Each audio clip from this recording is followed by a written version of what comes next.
Ujilah aku, Tuhan.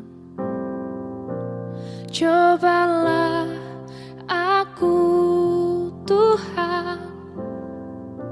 Selidiki hatiku dan batinku. Mataku tertuju padamu.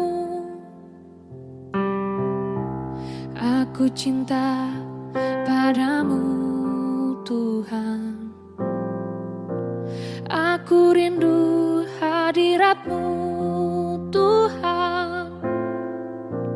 Aku ingin selalu dekat padamu, menikmati kehadiran-Mu. Ku nyanyi Hosana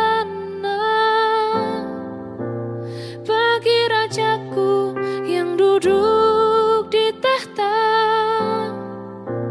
Aku muliakan dan ku agungkan, Kau layak disembah. Aku cinta padamu, Tuhan. Aku rindu hadirat-Mu, Tuhan. Aku ingin selalu dekat padamu, menikmati kehadiran-Mu. Ku nyanyi Hosana bagi Rajaku yang duduk di tahta. Aku muliakan dan ku agungkan, Kau layak disembah.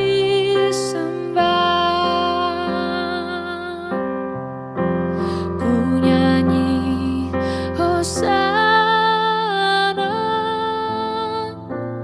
bagi Rajaku yang duduk di tahta. Aku muliakan dan ku agungkan, Kau layak disembah. Kau layak disembah. Kau layak disembah.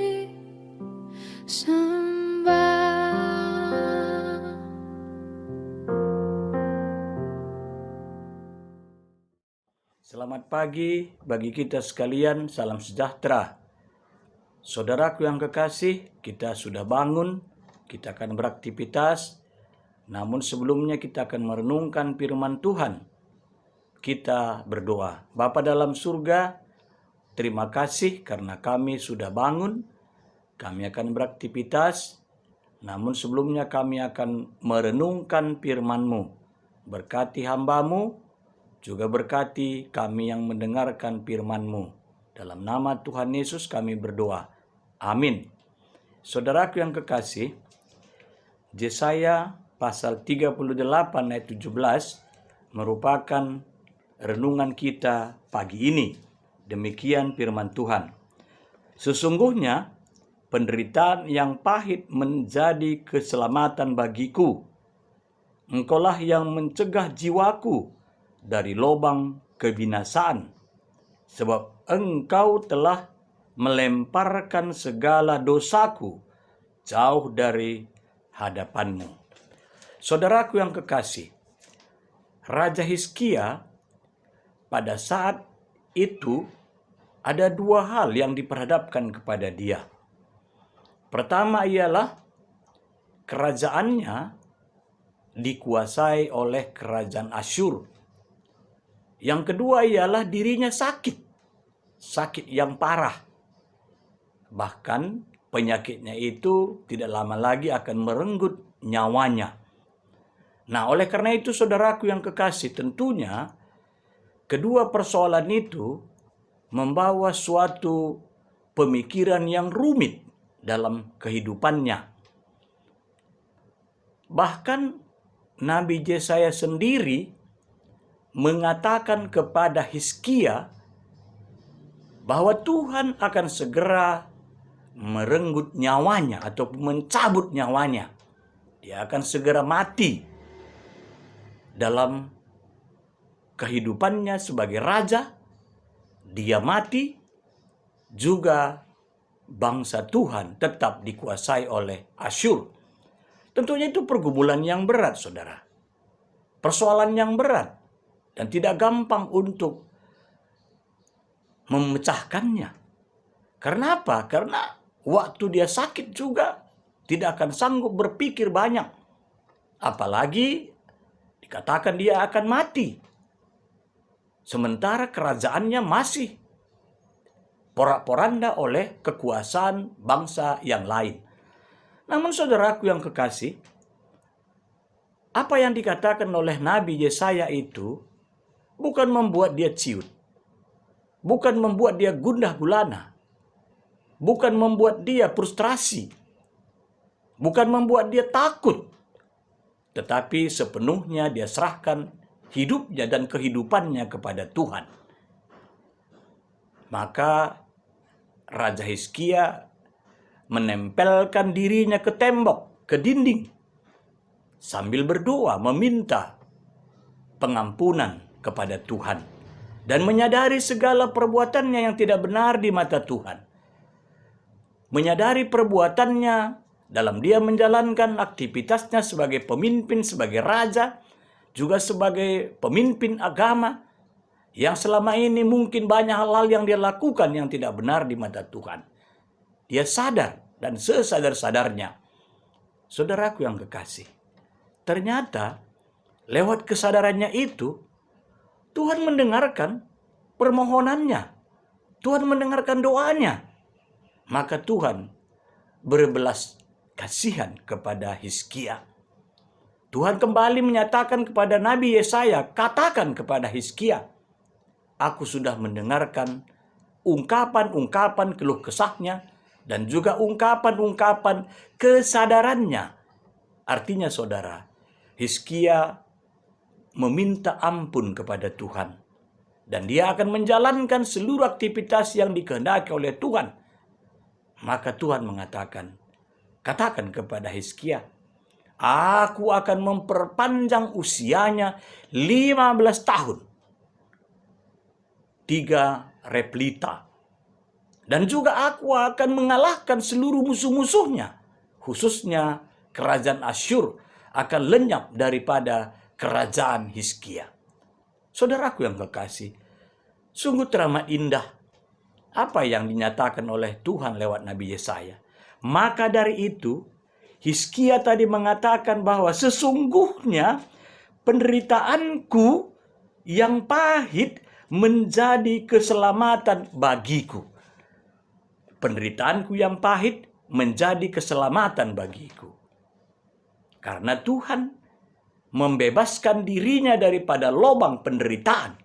Saudaraku yang kekasih, saya kira juga ini merupakan suatu hal yang perlu kita renungkan pagi ini. Saya kira kita juga banyak berbuat hal-hal yang tidak benar di mata Tuhan.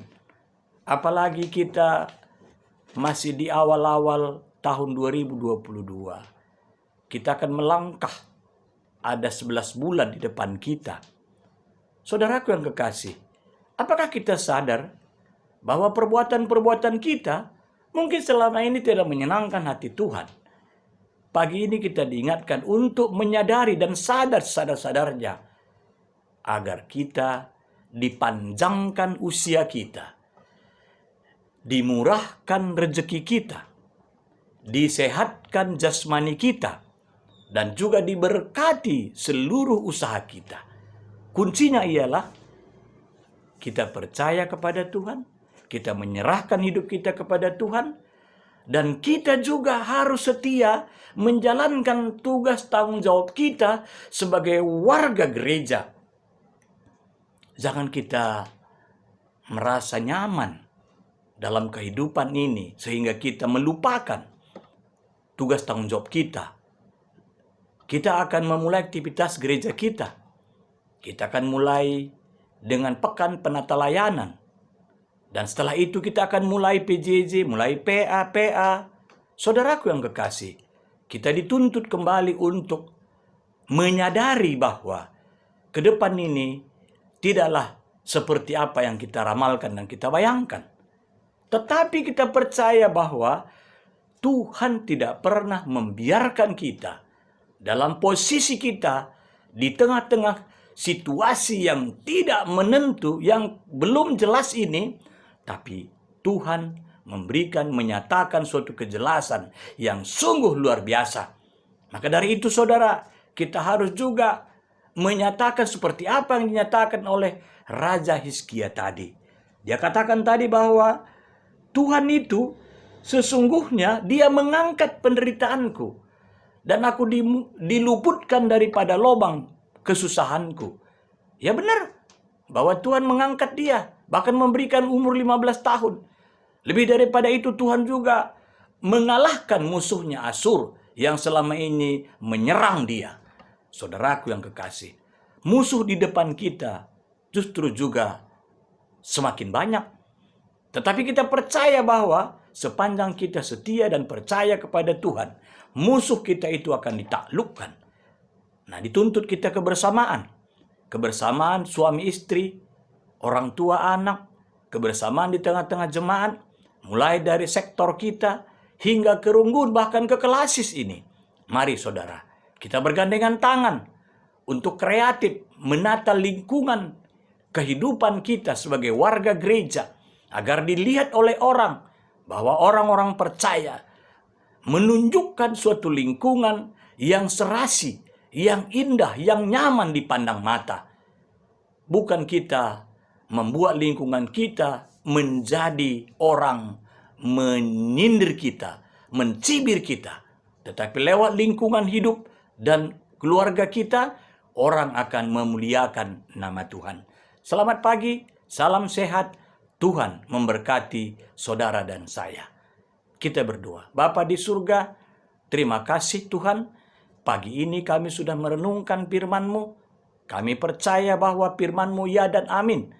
Bapa, kami berdoa untuk Runggun GBKP Banjarmasin. Berkati pendeta kami, berkati penatua diaken kami, berkati BPMR kami, berkati juga seluruh jemaat kami, Saitun, Mamre, Moria, Permata, KKR, dan guru-guru KKR. Berikan sukacita bagi seluruh jemaat GBKP Banjarmasin. Berikan kesetiaan, kebersamaan melalui pendeta kami, Burus Tepu, yang melayani bersama dengan Naras. Terima kasih Tuhan, pagi ini juga kami percaya Tuhan akan memberkati seluruh jemaat-Mu yang ada di kelas Jakarta, Kalimantan.